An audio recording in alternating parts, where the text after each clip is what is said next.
بسم اللہ الرحمن الرحیم۔ السلام علیکم۔ آج کی اس ویڈیو میں آپ کو ایک معصوم لڑکی کے اوپر بیتی دکھ بھری کہانی سنانے جا رہی ہوں۔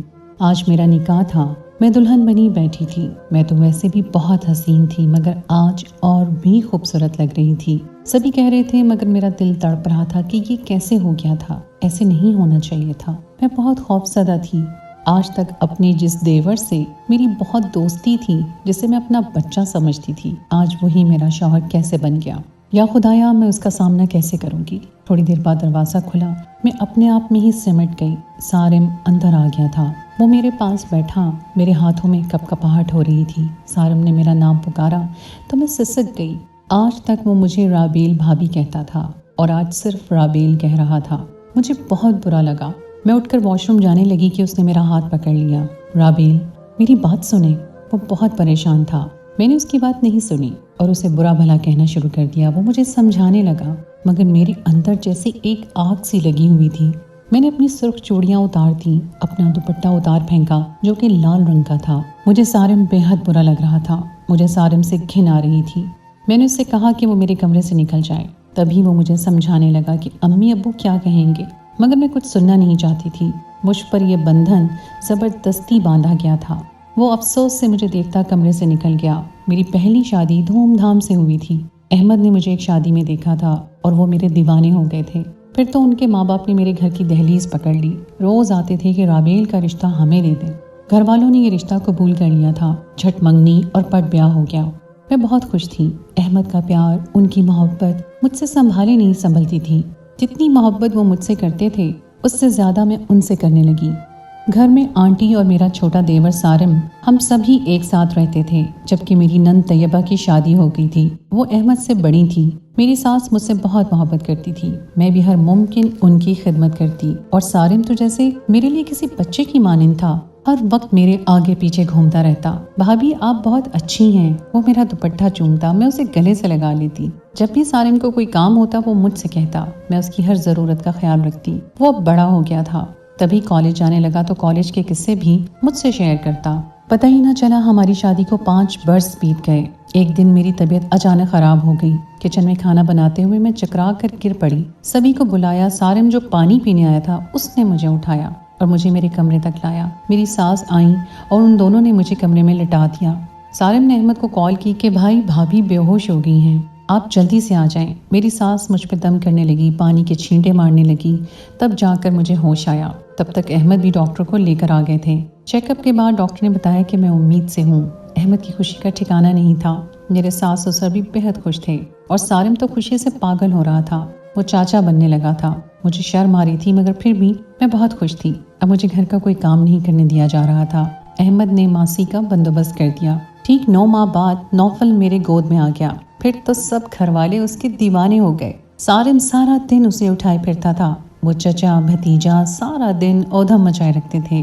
میرے تو ہاتھ پیر پھول جاتے تھے، مگر جب نوفل رونا شروع کر دیتا تو سارم منٹوں میں اس کو چپ کرواتا۔ نوفل احمد سے بھی زیادہ سارم کا دیوانہ تھا، کیونکہ احمد کا وقت زیادہ تر گھر سے باہر گزرتا۔ وہ جب گھر آتے تو زیادہ تر تھکے ہوئے ہوتے۔ ان کے آنے تک نوفل بھی سو چکا ہوتا۔ اب نوفل 1 سال کا ہو چکا تھا۔ میں پھر سے پریگننٹ تھی۔ مجھے خبر ہی نہ ہوئی۔ میں پریشان تھی کیونکہ نوفل ابھی چھوٹا تھا۔ وہ امی ابو اور سارم کے ساتھ خوش رہتا تھا۔ احمد کے سمجھانے پر میں کچھ نارمل ہوئی۔ ابھی مجھے 6واں مہینہ چل رہا تھا۔ احمد اپنے کسی کلائنٹ سے ملنے بلوچستان کے شہر تربت گئے ہوئے تھے۔ مجھے بہت ڈر لگ رہا تھا کیونکہ وہاں کے حالات ٹھیک نہیں تھے، مگر احمد نے مجھے تسلی دی کہ جب تک تمہاری محبت میرے ساتھ ہے مجھے کچھ نہیں ہوگا۔ وہ مجھے اپنا اور بچوں کا خیال رکھنے کا کہہ کر چلے گئے۔ انہیں گئے ہوئے 2 دن ہو گئے تھے۔ ان سے بس ایک بار فون پر بات ہوئی تھی۔ ایک دن ہم سب لاؤنج میں بیٹھے ٹی وی دیکھ رہے تھے۔ میرے سسر اس وقت خبریں سنتے تھے۔ تربت جانے والی بس کو ڈاکوؤں نے گھیر لیا اور مسافر جو کراچی سے اور دوسرے شہروں سے آئے تھے سب کو شہید کر دیا۔ یہ خبر سنتے ہی ہم پریشان ہو گئے۔ میں نے جلدی سے احمد کو کال ملائی، مگر رنگ جا رہی تھی، کوئی اٹھا نہیں رہا تھا۔ ہم لوگ بہت پریشان تھے اور آنٹی روئے جا رہی تھی۔ سب لوگ دعائیں کر رہے تھے۔ میں پاگلوں کی طرح بس کال کیے جا رہی تھی۔ جب تک رنگ جا رہی تھی میری آس بندھی ہوئی تھی۔ آنٹی کیا ہو گیا ہے آپ سب کو؟ احمد کو کچھ نہیں ہوگا، وہ ٹھیک ہوں گے۔ میں انہیں چپ کرواتے کرواتے تھک چکی تھی، کیونکہ میرا یقین تھا کہ انہیں کچھ نہیں ہوگا۔ 1 ہفتہ گزر گیا۔ سب لوگ میرے گھر میں جمع تھے۔ میری چوڑیاں توڑ دی گئی تھیں، میرے زیور اتار لیے گئے تھے۔ मैं एक जिंदा लाश की तरह बैठी थी। मेरा यकीन ये लोग तोड़ रहे थे। मुझे बेवा कह रहे थे। मुझे यकीन नहीं आ रहा था। अहमद के फ़ोन पर अब रिंग नहीं जाती थी। शायद मुसलसल फ़ोन बजने से बैटरी ख़त्म हो गई थी। अब तक कोई अता पता नहीं था। उनको मुर्दा करार दे दिया गया था। मैं इद्दत से थी जब तक मेरी डिलीवरी नहीं हुई थी। मुझे इद्दत में रहना था। नौफल को सारिम संभालता था। मैं अपने कमरे में पड़ी रहती थी। वक्त गुजरता गया, क्योंकि वक्त तो गुजर ही जाता है, किसी के लिए रुकता नहीं है। मेरी गोद में नन्ही सी शहजादी आ चुकी थी। रामीन बिल्कुल मेरे जैसी थी, जबकि नौफल अपने वालिद पर गया था। मैं दोनों को गोद में लेकर रो पड़ी। मेरी बच्ची क्या नसीब लिखवा कर लाई थी। उसके दुनिया में आने से पहले ही उसके सर से बाप का साया छिन गया था। आज मैं अपने सारे आंसू बहा रही थी। सारम ने मेरे हाथ से रामीन को लिया। मत करें भाभी, मेरी गुड़िया को कुछ मत कहें। वो भी रो रहा था। सारिम, तुम्हारे भाई को बोला था मैंने, लेकिन उन्होंने मेरी एक नहीं सुनी। मैं रोते रोते बेहोश हो गई। 1 हफ्ता मुझे हॉस्पिटल में रहना पड़ा। मेरी सारी ताकतें दम तोड़ रही थीं। समझ में नहीं आ रहा था कि मैं क्या करूं और कहाँ जाऊं। अहमद के बिना इतनी लंबी जिंदगी मैं कैसे गुजारूंगी। जैसे जैसे वक्त गुजरता गया, लोगों की बातें सुनने में आ रही थी कि ऐसे पहाड़ जैसी जिंदगी अकेले कैसे गुजारेगी। अरे कोई इसकी शादी क्यों नहीं करता, इतनी खूबसूरत और कम उम्र है। कभी मेरे माँ बाप ये बात सोचने पर मजबूर हो गए। मेरे भाइयों को भी यही ख्याल सता रहा था कि मैं भरी जवानी में बेवा हो गई हूँ। एक दिन अम्मी आई और कहा, राबेल अब अपने घर चलो। यहाँ क्या करोगी? क्या मतलब अम्मी, ये मेरा घर है, मैं यहाँ से कहाँ जाऊँगी? मैं बहुत गुस्से में थी। मैंने अपनी सास को भी कहा कि क्या ये मेरा घर नहीं है, तो वो रो रो कर बेहोश हो गई। मैंने अपनी माँ को बहुत कुछ सुनाकर वापस भेज दिया, क्योंकि मुझे डर लग रहा था कहीं मेरे माँ बाप मेरी दूसरी शादी ना कर दें। मेरे सास ससुर भी बहुत परेशान थे। मेरी सास बीमार रहने लगी। आंटी बच्चों से जुदा नहीं होना चाहती थी और ना ही मैं बच्चों से जुदा होना चाहती थी। मुझे नहीं मालूम था कि आंटी के दिल में क्या चल रहा है। वो दिन ब दिन बीमार होती जा रही थी। एक दिन वो मेरे अम्मी अब्बू के पास गई और उनसे कहा कि राबेल की शादी सारिम से कर दें। अम्मी अब्बू भी मान गए। सारिम मुझसे बहुत छोटा था, मगर फिर भी वो राजी हो गया। मुझे तो यकीन नहीं आ रहा था कि कोई कैसे मेरी किस्मत का फैसला इतनी आसानी से कर सकता है। मुझे सारिम से बात करने का मौका नहीं दिया गया। अचानक एक दिन मेरे कमरे में अंकल आए। हाथ जोड़कर इल्तिजा की कि मान जाओ, मेरा जवान बेटा चला गया है, उसकी निशानी ये बच्चे हैं, इनको हमसे जुदा ना करो। अंकल दर्द से रो रहे थे। मैं आप लोगों को छोड़कर कहीं नहीं जाऊंगी अब्बू, मगर मैं ये शादी भी नहीं करूंगी। लेकिन अंकल बहुत रो रहे थे। वो कभी मेरे सामने हाथ जोड़ते तो कभी पैर पकड़ते। मुझसे उनकी ये हालत देखी नहीं जा रही थी। मैं मजबूर हो गई। वो चले गए और मैं सिसकती रह गई और उनके सामने हामी भर ली। वो तो चले गए और मैं रात भर सिसकती रही। और आज मेरा देवर मेरा शौहर बना बैठा था। कपड़े तब्दील किए और नींद की गोली खाकर सोने की कोशिश करने लगी, मगर नींद कहाँ आनी थी। मैं अपने कमरे में नहीं थी। मैं सारिम के कमरे में मौजूद थी, मगर वो शायद मेरे बच्चों के कमरे में था। वैसे भी वो ज्यादा वक्त उन्हीं के साथ गुजारता था। सुबह होने लगी तो सारिम कमरे में आया। मुझे बहुत बुरा लगा कि उसकी हिम्मत कैसे हुई मेरे साथ एक ही कमरे में रहने की। तभी मैं उठी और बाहर निकल आई, बच्चों के कमरे में आ गई। मैंने तो सारिम से बात करना भी छोड़ दिया था। वो खुद मुझसे बात करने की कोशिश करता। एक दिन वो मेरे साथ मेरे कमरे में था, तभी उसने मुझे पुकारा कि मुझे आपसे कोई बात करनी है, मगर मुझे तुमसे कोई बात नहीं करनी है। लेकिन उसने फिर भी बताया कि वो भी मजबूर हो गया था, जैसे मुझे मजबूर किया गया था। उसने भी अपने बच्चों के लिए कुर्बानी दी है, क्योंकि वो उन्हें किसी और के हवाले नहीं कर सकता था। उसने बताया कि अगर वो राजी ना होता तो फिर मेरी शादी किसी और से कर दी जाती, मगर नौफल और रामीन को उनके बाप का प्यार सिर्फ वही दे सकता था। वो ये कहकर कमरे से चला गया, मगर मैं सोच में पड़ गई, क्योंकि वो वाकई सही कह रहा था। अब हम लोग आपस में बातचीत करते रहते। सारिम बच्चों की बातें करता, जबकि मुझे उसके पास से अब घिन नहीं आती थी। सच पूछे तो वो मुझे अच्छा लगने लगा था। मैंने उसे कबूल कर लिया था, मगर मजबूरी में नहीं। मुझे उससे वाकई मोहब्बत हो गई थी। वो मुझे देखता रहता, जब मैं देखती तो वो आंखें चुरा लेता। उसे मेरी पसंद नापसंद का बहुत ख्याल था। एक दिन उसने मुझे कहा, राबेल मुझे आपसे मोहब्बत हो गई है। मैं हैरत में थी। तभी वो बोला, इसमें हैरत की क्या बात है, अब हमारा रिश्ता बदल चुका है। आप मेरे निकाह में हैं, मेरा आपके बिना दिल भी नहीं लगता। उसने मेरा हाथ पकड़ा तो मैं चुप हो गई। उसने अपनी मोहब्बत का इजहार किया था, तो मैंने भी बर्फ की ये दीवार हमारे बीच से हटानी थी। अब हम दोनों एक हो चुके थे। सारिम मेरा बहुत ख्याल रखता। सुबह उठने से पहले ही मेरे लिए चाय बना कर रखता। सारिम की दीवानगी बढ़ती चली जा रही थी। हमारी मुकम्मल फैमिली हो गई थी। हम बहुत खुश थे। अगरचे मैं अहमद को भूली नहीं थी, उनकी यादें मेरे साथ थीं, क्योंकि सच तो ये है कि मरने वालों के साथ मरा नहीं जाता। आज मेरी और सारिम की शादी को 4 साल हो चुके थे। हमारा एक बेटा भी था। जो मेरा और सारिम का था। मुझे डर था कहीं सारिम अपनी औलाद के सामने नौफल और रामील को भूल ना जाए, मगर ये मेरी भूल थी। सारिम तीनों को एक जैसा ही प्यार करता, कोई फर्क महसूस नहीं करता था, बल्कि वो नौफल और रामील को ज़्यादा प्यार देता था। हम बहुत खुश थे। आज हमजा की पहली सालगिरह थी। मैंने ग्रीन कलर की साड़ी बांधी थी। सारिम को ये कलर बहुत पसंद था। हम केक काटने ही वाले थे कि बेल बजने की आवाज़ आई। मैंने सारिम से कहा, आप बैठे, मैं देखती हूँ। जब मैंने दरवाज़ा खोला तो हैरान रह गई। मेरे सामने अहमद खड़े थे। वो मुझे देखकर खुशी से मुस्कुरा रहे थे, मगर मेरी मुस्कुराहट गायब हो चुकी थी। सारिम पीछे से आवाज़ें दे रहे थे। जब वो आगे आए तो वो भी हैरान रह गए। मेरी तो आवाज़ ही नहीं निकल रही थी, मगर सारिम ने खुशी से भाई को पुकारा और फिर उनके गले लग गया। अंकल आंटी देखकर बहुत खुश हुए। सब लोग रो रहे थे। ये खुशी के आंसू थे, मगर एक मैं थी जो खुश नहीं थी। अगर मैंने शादी ना की होती तो आज मेरी खुशी का कोई ठिकाना ना होता, मगर आज मैं इस दोराहे पर खड़ी थी। अहमद ने बच्चों को प्यार किया। रामीन को वो पहली बार देख रहे थे। वो 5 साल की हो गई थी। सबके पूछने पर उन्होंने बताया कि उन डाकुओं ने कुछ लोगों को कैद में रखा था, जिनमें मैं भी शामिल था। हमें ऐसी जगह पर रखा गया था जहाँ कोई आबादी नहीं थी, बस पहाड़ ही पहाड़ थे। हमसे काम करवाया जाता था और पैरों में जंजीरें बंधी हुई थी। एक आदमी ने वहां से भागने की कोशिश की तो उसका बुरा हशर हो गया था। तभी हम लोगों ने डर के मारे वहां से भागने की कोशिश नहीं की, मगर आज फौज की मुदाखलत से हम सबको रिहा कर दिया गया। वो खुशी से बता रहे थे, सब बहुत खुश थे कि अचानक अहमद ने पूछा, ये बच्चा किसका है? वो हमजा को देख रहा था जो मेरी गोद में था। हम सबको सांप सूंघ गया। सारिम ने कहा, ये मेरा बेटा है। वो बहुत खुश हुए, हमजा को गोद में लेकर प्यार करने लगे। तभी वो पूछने लगे कि सारिम की बीवी कहाँ है? तो सारिम ने उनकी बात टाल दी और कहा, खाना खा लें। मैंने खाना लगा दिया। सब लोग खाना खाने लगे।